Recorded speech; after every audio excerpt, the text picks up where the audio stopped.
Hello, my name is Kevin Ork, and today I'm going to tell you about the 13th session of my ongoing only war campaign, the 13th Kinog Grenadiers. Now, this session got odd. This session I brought in stuff which I wasn't planning on bringing for another few sessions, just because I thought it might work a bit better. So not everything was prepared as I thought it would be. But still, I think the players actually really enjoyed this session. Part of the reason I did this was because newly minted Captain McBrand there, his player wasn't going to be there. So I said, okay, this next bit, yeah, it's all about people being, sorting people out and doing things. And I'm like, I'm not sure if I want to do it. I could have done different things. I said, oh, actually, this could be fun there back away. So what happened was, he was sent off to go to where the rest of the group would be going, soon enough. And he decided, and the rest of the group were staying around the court as an important dignitary coming. A rogue trader was coming who had ties to the subsector governor's family. However, as to where he would end up in the division of imperial forces was unknown, so even the subsector governor wasn't taken for granted. But guys tried to find out little bits of information, and they were to see that this rogue trader was of the Harlock dynasty. Anchor Kasugi, who was there this session, managed to succeed. I think he has infused knowledge. He managed to succeed get a lot of successes on common law rogue traders, and he found out about the dire reputation these guys have. And he managed to get enough to know about the previous rogue traders who had been PCs in one of my previous games, who were they were set up at the Warrant of Trade by an Inquisitor. They were Inquisitor's acolytes, but they all had a small tiny claim to it. But the common law rogue trader, he wasn't getting that quite information. He was getting the sanitized public version, where these were all claimants to it, to the rogue trader Warrant of Trade. However, they had not, all their claims were weak, so these three were the only claimants. So what they did was they worked together, and that they were basically working as a triumvirate, and that they had disappeared into expanse several years later. And I gave very dark descriptions of each of their characters. One of them was a former commissar who, before he found out his inheritance, and he was said to be incredibly brutal, and that he brooked no secrets, that he would always try and make sure he was aware of all the different rumours going on ship, and any lack of discipline he would execute person. The next was, it was rumoured that he was a warp dabbler, a sorcerer, but nothing could ever be proven. And that he himself had grown up in the Imperial Navy, and his name was Cade, and the first rotators, the former commissar was Constantine. Cade was said to have grown up on some form of Imperial Navy vessel and be a stickler for protocols. Even though it was on the Imperial Navy vessel, he ran it as if it was one. He was the harsh, brutal captain. Lastly, they had no true name for this individual. It was known as the Shade, a individual who moved through this ship, this Harlock, and had great. It was said that he had a great thirst for blood and violence, but other details beyond that were difficult to ascertain. That he wasn't as concerned with the running of the ship as the other two. So, with this in mind, the players began to prepare. They didn't go to the meeting with all their war gear on. They took their sidearms, so they had their shiny new best quality mono swords, and they had their las pistols, and they wore their dress uniforms, and they were looking pretty okay. But they got to see there was far too many their own colonel disappeared. There was, unfortunately, there's enough of stigma around this dynasty that, as important as it is, he didn't want to go so they were being sent as representatives. He didn't want to darken his name with having interacted with these people, and certainly didn't want to risk his life, would be another way to put it, because these are the Harlocks, who, if you know about the background of the Calixtus sector and the various 40k role-playing games, the Harlocks come up. They're odd. I'll do a video in future about there's the Harlock trilogy. So that's an odd one. But the players were a bit apprehensive in character, and I described as a lot of people around inside the dining hall, where there's going to be a big feast and then there's going to be some dancing and different things. But they weren't important enough to be outside to greet this individual alongside the subsector governor himself. And I described the subsector governor once more, that he was wearing sort of Roman styled carapace armor, like something you'd see out of the latest Spartacus series. He's like the generals. It was very ornate, very very fancy, but quite functional.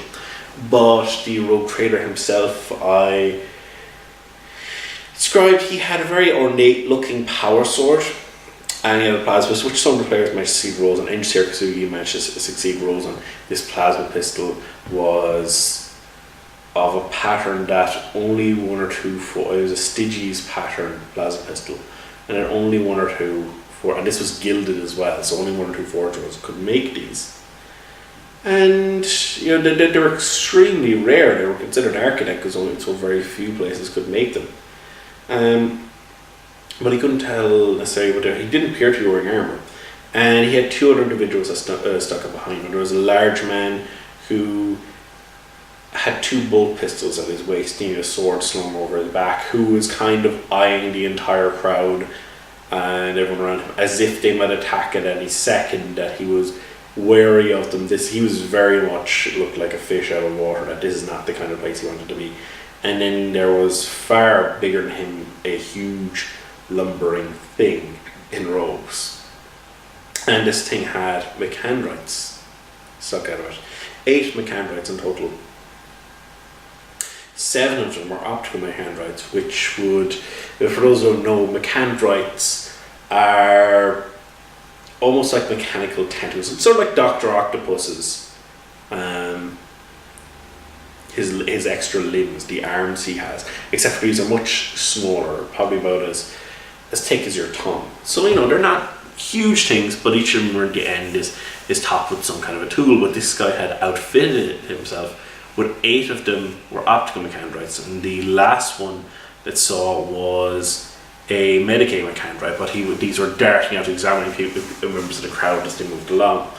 It took some time for any of them to actually see to talk to the rogue trader himself, to be allowed to present themselves, because they're more important dignitaries than themselves. But what they did get to see was this Magus, which is what the robot man was. This Magus went over to Engineer Kasugi and just picked him up by the throat and started examining him. Engineer Kasugi gave me a toughness check. He managed to pass the toughness check, so he didn't start choking. Well, he was choking, but he wasn't panicking, and he was managed to keep his cool with it, and that he wasn't showing any officer signs of discomfort. And in a very mechanical voice, this person, who by the robes was of quite high rank, a Magus, told him to attend to him. He didn't know exactly what this meant, but he followed him through the crowd, and he did whatever he was told to do, because he didn't want to upset, because this guy's much higher rank than the mechanic is. He can't afford to upset him. And this guy just went through the crowd and started mingling effectively. And at one stage he told him to get him a champagne glass. It was tiny in his giant hands. This guy's huge. Once more, this character, it was a player character in a previous campaign, but he seemed quite different. In fact, one of the players in the old war game played this character and said, "Oh, some things have happened to him, alright." He's like, "Yeah, I'll bet," because he was actually not combat inclined at all, which actually helped him in that particular campaign stay alive quite a bit, because unless there's specific circumstances when there are people shooting bolt guns and plasma guns and different things at you, the guy with a las gun at the back who's not that great of a shot, you're not as worried about him. In certain circumstances, if it's a tech priest and you need to take down the tech priest for whatever reasons, like they're trying to jam one of your things, or you would shoot the tech priest, but he wasn't the most immediate threat at all. But they mingled through the crowd, and eventually they were able to present themselves to the rogue trader, who asked them about their homeworld and their experiences. He's kind of giving them a praising look, so like, "Oh, okay." And they realised, yeah, he's kind of looking up and down like somebody might look up and down. You know, he's not exactly like, he's not like blatant, but they might see him in some roles. Like, yeah, he's kind of sizing you guys up, like somebody might size up a horse or some kind of an acquisition they're going to make or have made or thinking about making at least. So they're like, yeah, we might actually get snapped up into a rogue trader curve here as some favour. And they're like, okay, that wouldn't be the worst fate the guys are deciding. At least they'd have a way to get off this world if things went really badly.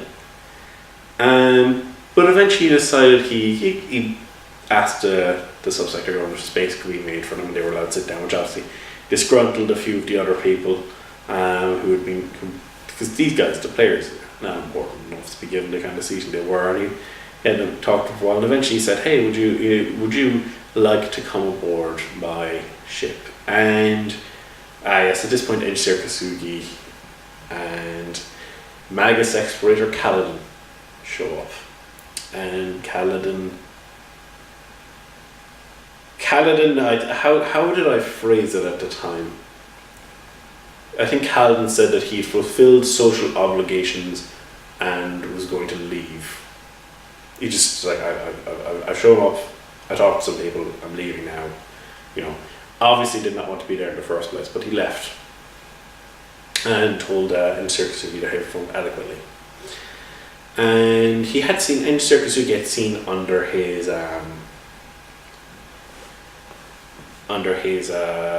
that inside his robes this magus had a las pistol, or a pistol of some kind.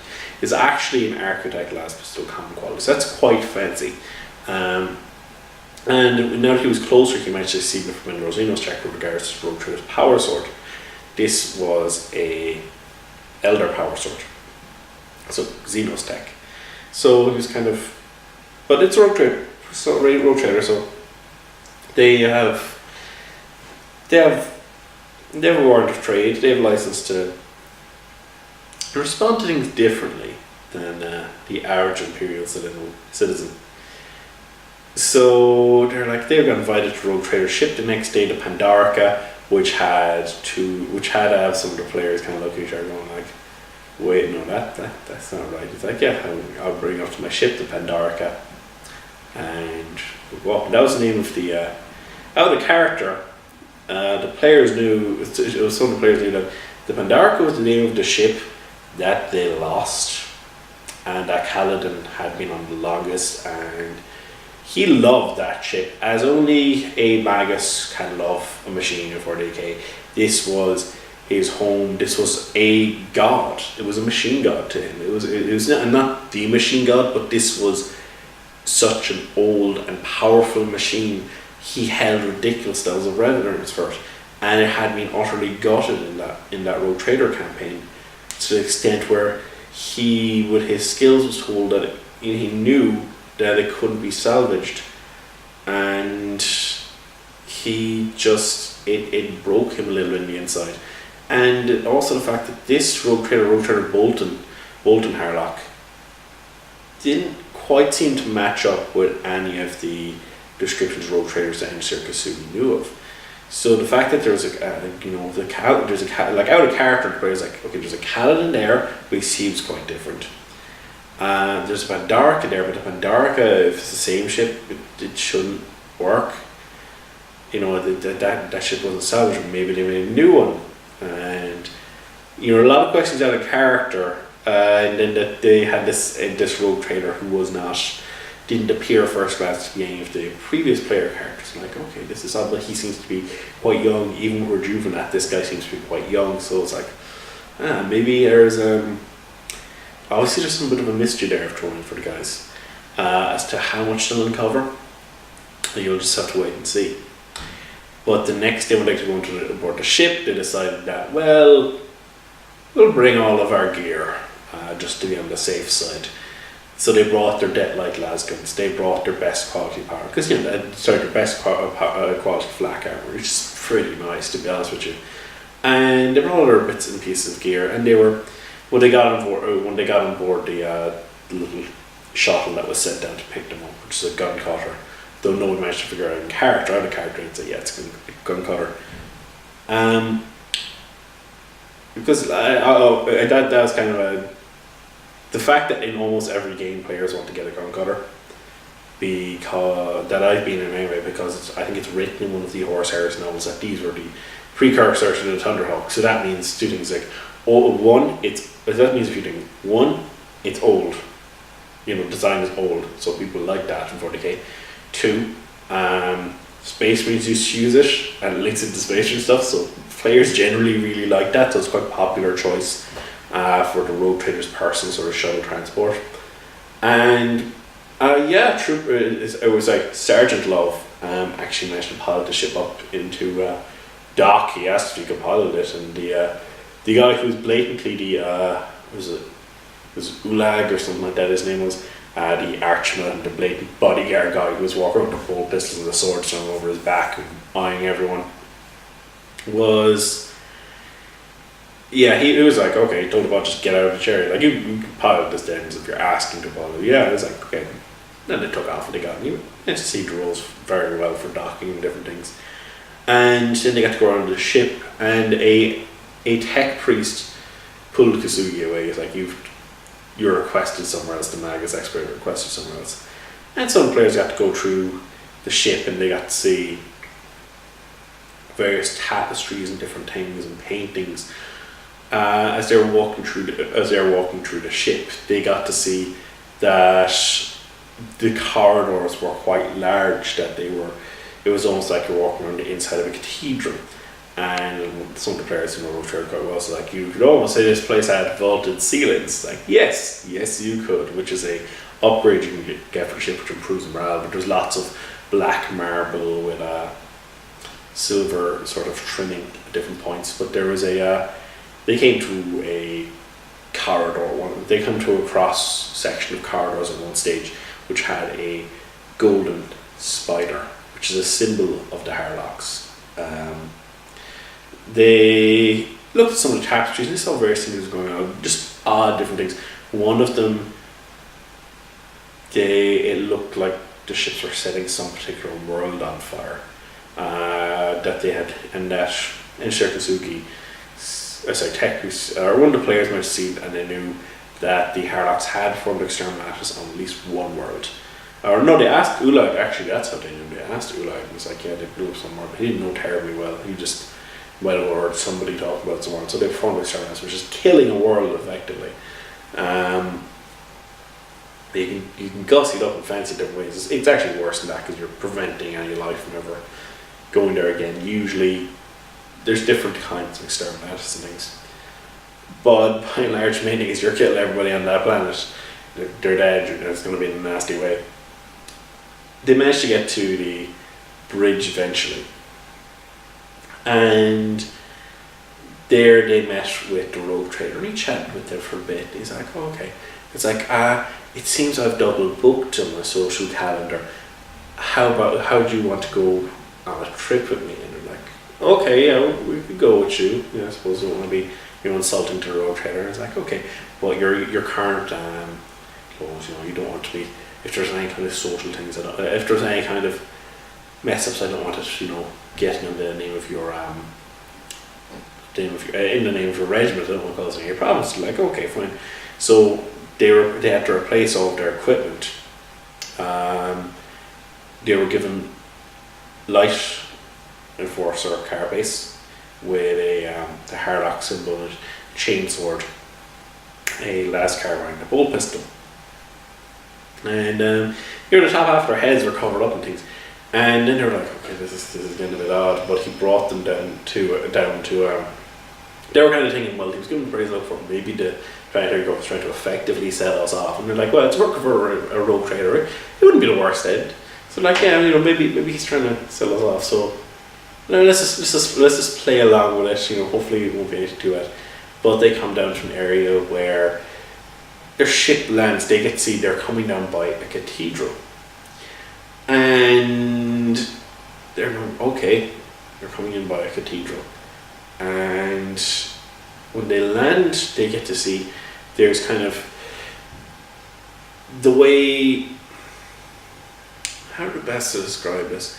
You have a landing platform which is out, kind of, there's a bit of a walkway out to it, a bit like what's the Phantom Menace, or one of the Star Wars movies where they're on the Kaminoan's place and they've got the platform here where you got landing and you got a walkway out. There's something like that which leads into part of this big cathedral, and they saw there's loads of different people there. There were people lining the walkway who were holding up braziers with hot coals on them. They're wearing very light sort of robes, and they're holding up these braziers with burning hot coals in their hands. You could smell burnt flesh. There was one or two areas where obviously the person let it slip and they had burnt to death, and that these people were praying. It's like, oh, they got to meet Lord Marshal Ganzeric himself, the head traitor, was there to greet them, and he's like, I'm glad to see that you've arrived. And they're like, okay. They eventually go, and the guys are like, oh my god, if this goes badly. And when they went in to the main area, they got to see they were surrounded by people of various different social stations, different things. They got to see off to the sides of the platform and lower down area were people who were flagellating themselves and saying prayers to the Emperor. So it was like, okay, this is a bit, even before the case downs, this is getting, depends on the world, but this is I already wanted to enforce, like, yeah, this is the hardcore end of the ecclesiarchy stuff. Do I have read books where some of these elements are going on, and the scenarios where some of these elements are going on, I stole some bits and pieces. Like, okay, and that actually those will suit. And went in, they got to see there was big, basically, pyres and different things going on in the middle of the cathedral, and they got to see various different people going around. They got to see people in different regiments and things.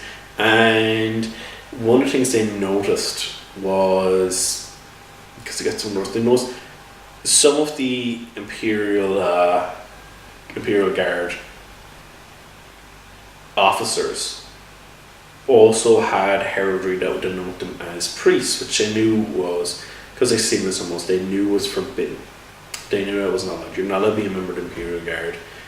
Like, you can be a preacher and stuff and be attached to the Imperial Guard, but you're not part of the command structure. Although you could obviously, because the Imperium is such a God Emperor free place, you would hold a lot of sway there, but you're not definitely in any section of the chain of command. Not like a commissar who's outside the chain of command. They've got enough influence anyway, giving them an official rank is not. So they know this shouldn't be allowed, this shouldn't be happening. And then they got to see something which really kind of got them a bit more, yeah, no, this is going badly. And you could see that look, right? Looking at the table, I saw that look at the players going, we do something about this, but we're all going to die if we do something about this. So, looking around, they noticed that they saw Colonel Gottschalk, the head of their regiment, although she had early days they found out that she had sided with the Drussians. So they're like, okay.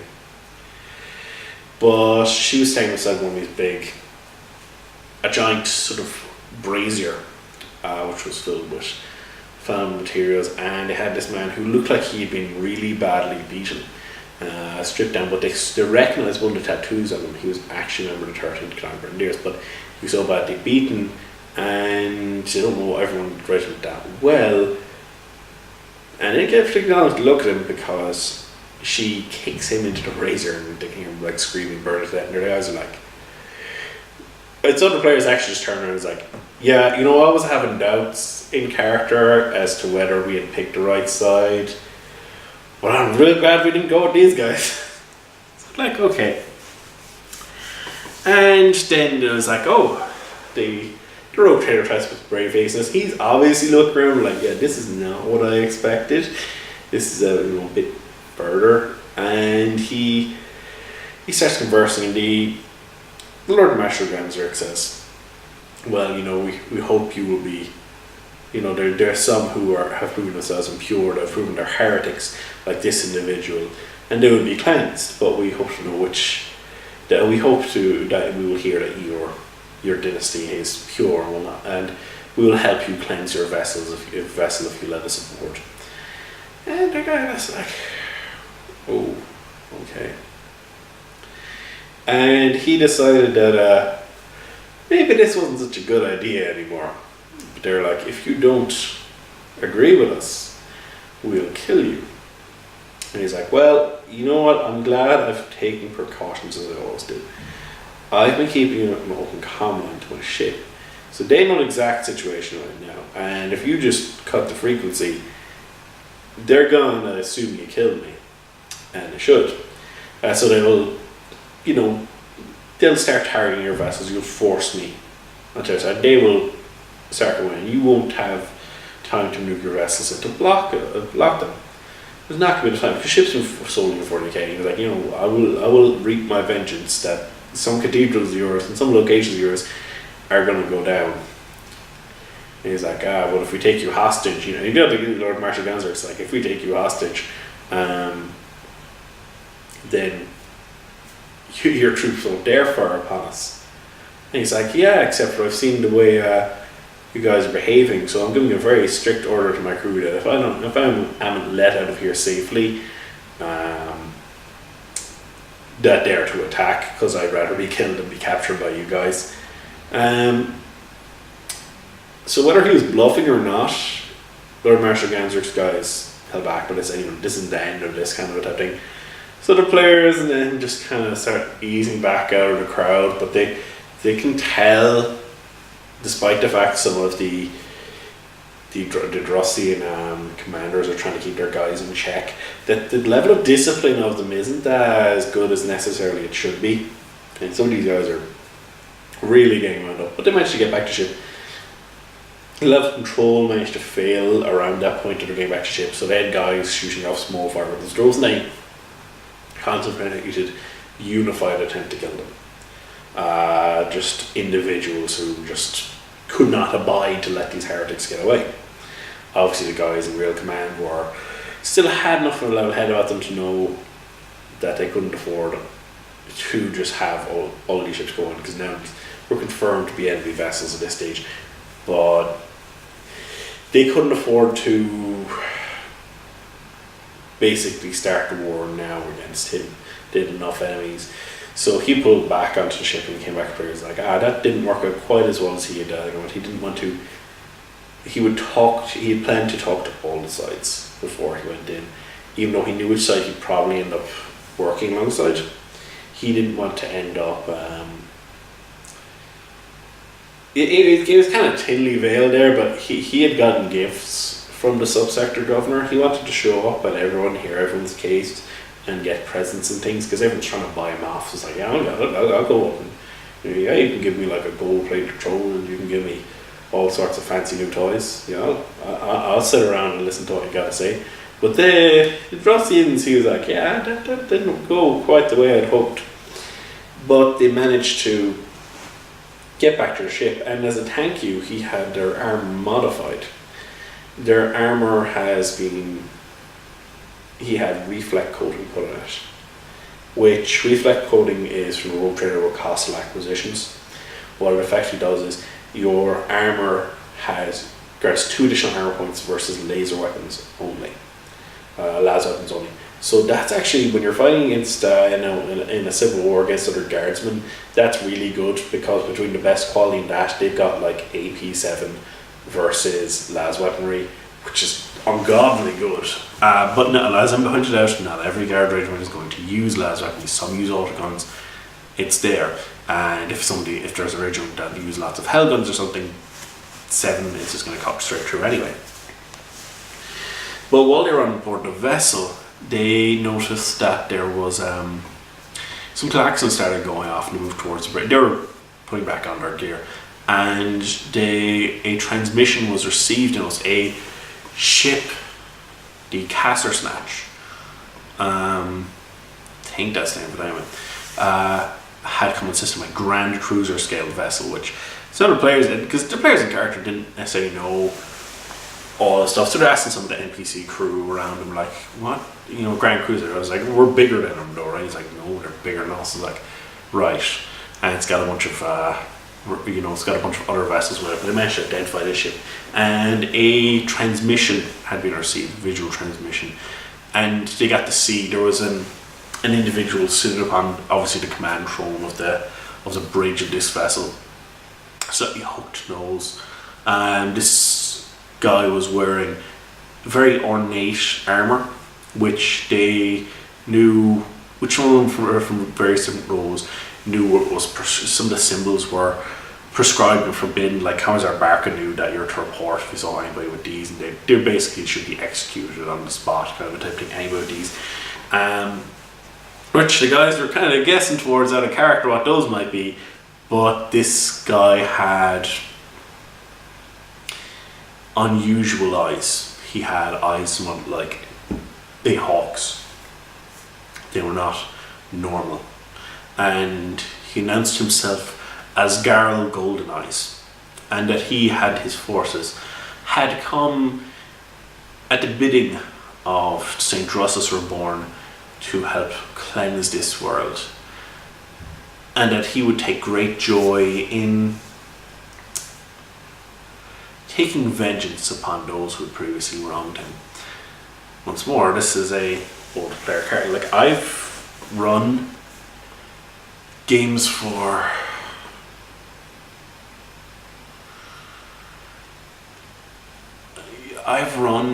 about 5 years in Dark Heresy and the other systems.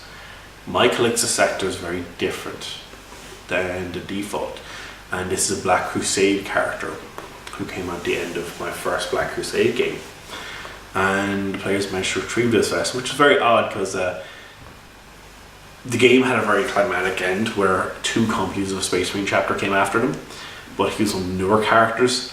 But after he saw after one of the player characters, or that session ended very quickly. That's that particular. Trying to figure out the phrases without going on and on for ages. But after he saw one of the characters ascend to become a Demon Prince, and he thought the planet they were defending would be lost, he left the planet, took command of one of the vessels, and then basically started giving out orders that because he was a recognized member of the Shadow Council, which is what they named themselves, and he started giving orders for some kind of a battle strategy. He said, we're going to go and enact the other part of the strategy on this vessel ourselves. This is Malik's plan, so hold true. And then as soon as the comms were down, he turned around to the crew of this vessel who'd feared the guy who'd ascended. But this guy who descended, he'd gone off. He didn't give a crap about any of these guys anymore. So he turned around to him and was like, yeah, no, he's this kid didn't know that terribly much about Chaos at the time. He's like, Malik's dead, so we're getting out of here. They're all just covering our escape, and they have recovered a Grand Cruiser before, a famous Grand Cruiser in Black Crusade, and it had been being repaired at the Hollows, which is another world there, and he basically even though he wasn't the only surviving member, he was a recognized member. He showed up and said, I'm here to collect the ship. He was a recognized member of like the 5 people in the Shadow Council. I'm like, here to collect the ship. And he left, said, Shadow Council's dead, but this is my ship, I'm taking it. So he's obviously been busy. And I think you guys will find out a bit more about him later on. But obviously you can see he's a deceptive, cunning, and horribly evil man. And he's just after arriving into this campaign.